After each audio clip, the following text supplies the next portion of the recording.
बहुत समय पहले की बात है। प्राचीन चीन में 3 बूढ़े साधु रहा करते थे। किसी को उनके नाम आज तक नहीं पता, क्योंकि उन्होंने कभी किसी को अपने नाम नहीं बताए। पूरा चीन उन्हें बस 3 हंसते साधु के नाम से जानता था। वे तीनों साधु हमेशा साथ रहते और उनका एक ही काम था, हंसना।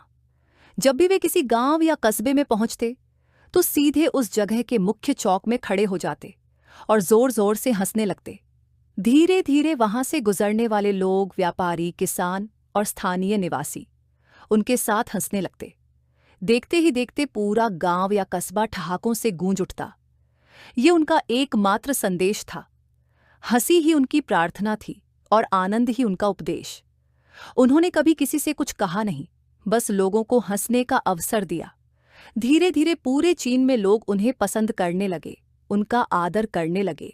कभी किसी ने ऐसे आध्यात्मिक गुरु नहीं देखे थे जो बोलते नहीं, बस हंसते हैं, और फिर भी उनके चेहरे से कोई गहरी सीख मिलती है, जैसे उन्होंने जीवन को एक दिव्य मजाक के रूप में स्वीकार कर लिया हो।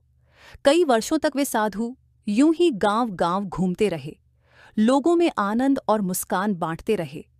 लेकिन एक दिन उत्तर प्रांत के एक गांव में 3 में से एक साधु का देहांत हो गया।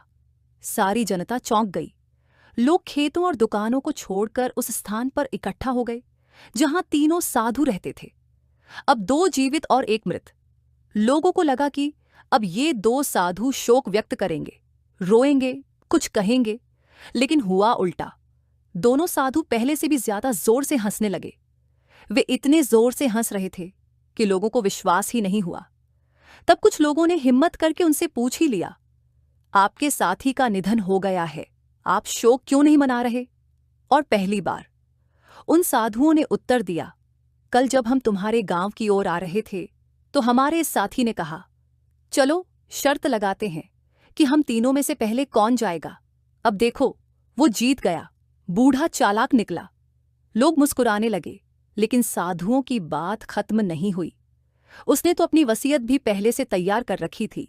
परंपरा के अनुसार मृत शरीर को साफ करके नए वस्त्र पहनाए जाते हैं, लेकिन उसने लिखा था, मुझे वैसे ही चिता पर रख देना जैसे मैं हूं। मैं हंसी के सहारे खुद को हमेशा पवित्र बनाए रखा है।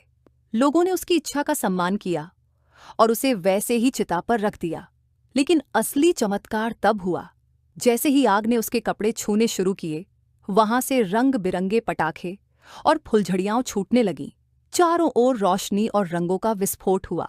अब वहां खड़े सभी लोग भी हंसने लगे, साधुओं के साथ, पूरे दिल से।